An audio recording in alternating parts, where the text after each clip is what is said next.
The uncomfortable question, is kata a dance or a fight? Is kata a dance or a fight? Have you ever wondered what would happen if a beautifully performed martial arts dance met a real ugly fight? Does the grace of a 1,000-year-old tradition stand a chance against the brutal efficiency of a trained cage fighter? This is the question that keeps many martial artists up at night. On one side, you have kata, the solo forms of karate. They are precise. They are clean. They are performed with a spiritual focus, a moving meditation, a dance of deadly intent passed down through generations. The lines are perfect, the stances are deep, and the kiai shout echoes with ancient power. It is a spectacle of discipline and control. Contrast that with what you see inside the octagon. MMA is not a dance. It is terrifying. It is chaotic. It is a beautiful science of inflicting pain.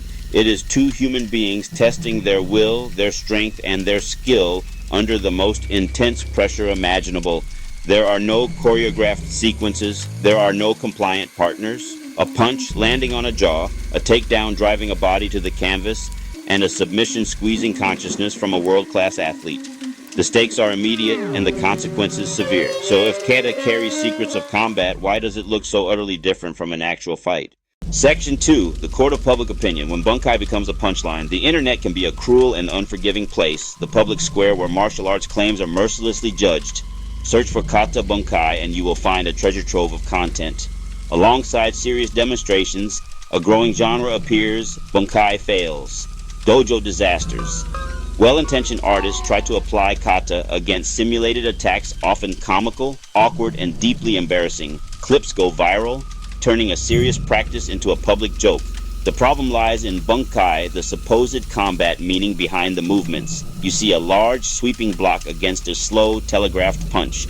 The attacker freezes, waiting for a complex series of counters. The defender follows rigid lines, ignoring actual position and energy. It looks less like a fight and more like a poorly rehearsed play. The shame is public, the art branded out of touch. Kata is scripted by nature, fixed patterns against imaginary specific attacks, fixed angles, fixed directions, fixed timing. A real fight, however, has no script. A real attacker moves erratically, feints, changes levels, grabs, and pulls. And they do not stop because you initiated a textbook block. The structure that helps memorization harms adaptation. This ridicule is harsh peer review, exposing a disconnect between dojo theory and real confrontation. When a kata move defies common sense and physics, mockery follows because people know how fights actually work. Section 3, the litmus test. Kata meets a real punch. Let's move from viral videos to a more controlled experiment. What happens when we test specific kata techniques against the fundamental tools of MMA? Let's start with the stance. Zenkutsu dachi, kokutsu dachi, powerful in the dojo, but a liability live. A heavy lead leg is a target. One well-timed low kick can buckle the knee and shatter the stance. The base collapses, game over. Kata blocks are large, committed movements designed for single, linear attacks. MMA answers with combinations. A feint draws out the big block.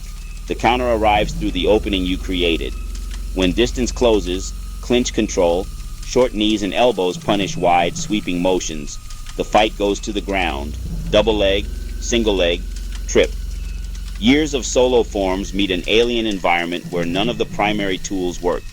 Stances are gone, blocks irrelevant, and you are at the mercy of a grappler. This isn't theoretical. Sparring gyms prove it every day. Pressure, combinations, level changes, grappling designed to dismantle static, one-dimensional defenses. A kata stance is too slow for dynamic footwork. A kata block too large for rapid-fire combinations. The test is simple. Kata often answers questions no real opponent is asking. So yeah, that's the litmus test. Section 4, where theory falls apart. Defenders say the true meaning is hidden. Blocks are locks, throws, pressure points. It sounds intriguing until a non-compliant partner shrugs it off. I watched a high-ranked show, Hidden Bunkai. An MMA fighter simply retracted, pushed, and the demo collapsed, ending in awkward silence. If you want the unvarnished truth, don't ask a master secluded for 50 years. Ask a coach who lives in violence 50 hours a week. I asked about kata as a fighting method. He didn't mince words. It's a dance. A beautiful, disciplined dance, but not fighting. We don't train to memorize patterns. We train to break patterns. to solve problems in real time under extreme duress. The core is alive, responsive drilling on partners trying to stop you. Fighting is a conversation. Both people get to talk. Kata is a monologue. He's trying to punch you while you're recalling your next line. A static stance is a target. A huge block invites combinations. We teach small, unpredictable movement. Kata teaches big, strong, predictable. In a fight, that gets you knocked out. Kata's power is in a vacuum. Snap without resistance. Can you do it tired, hurt, with 200 pounds strangling you? The biggest lie in martial arts is unproven power. In MMA, every technique is proven daily or is thrown in the trash. There's no room for sentiment, only room for what works. To be fair, look at where Kata came from, Okinawa and Japan centuries ago in a different context.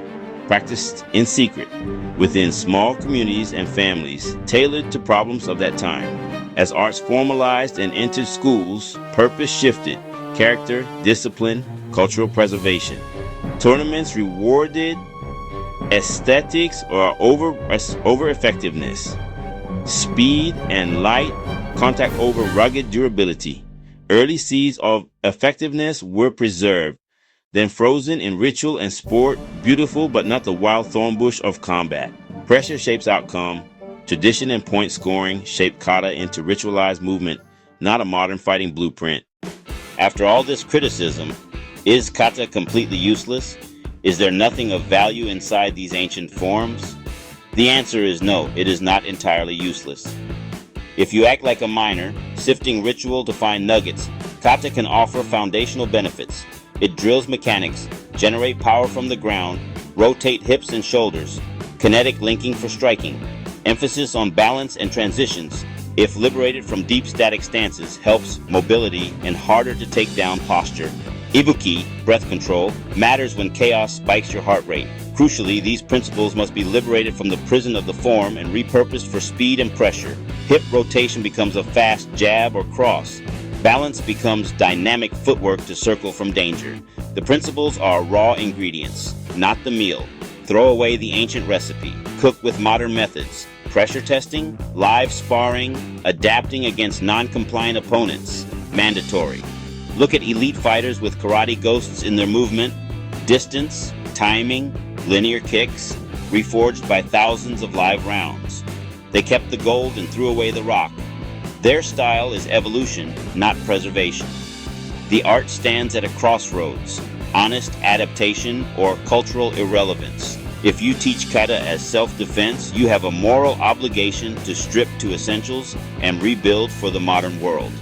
Add what Kata omits: clinch fighting, takedown defense, ground grappling, and defense against frenetic real-world attacks. Take one Kata technique, pressure test it a month against bigger, stronger, faster, fully resisting partners.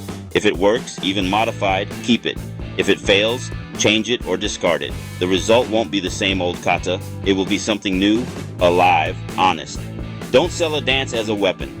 The battlefield, cage or street, is the arbiter. It doesn't care about rank or form, only what works. What do you think? Tell us below.